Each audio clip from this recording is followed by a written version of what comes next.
Hello everybody and welcome. In this video I'm going to show you how to enable or disable mono audio for your headphones Marshall Major 5.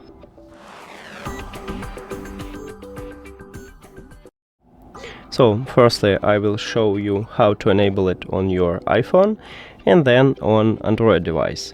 But some Android devices have it's similar to iOS, so maybe you need to check this part also.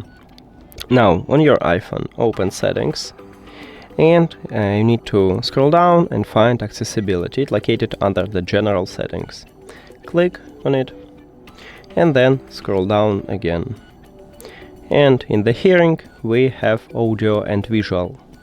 You need to click on it, and right here the first line we have mono audio. To enable it we need to tap on time at this slider near to it if the slider have empty background. To disable it we need to also click on it one time if the slider have colorful background. And that's it for iPhone. Now let's move to Android device.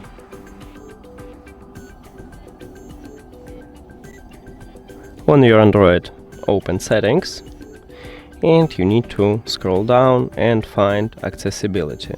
On this phone I have it at the bottom, so click on it and then you need to scroll down again and find audio adjustment, and I have it also at the bottom. Click on it and right here we have mono audio. So to enable it we need to tap on time at the slider near to it if the slider have empty background. To disable it you need to also tap on time at this slider if the slider have colorful background. And that's it. Thank you for watching this video. If you found it helpful, please consider subscribing to the channel and leave the like on the video. See you later!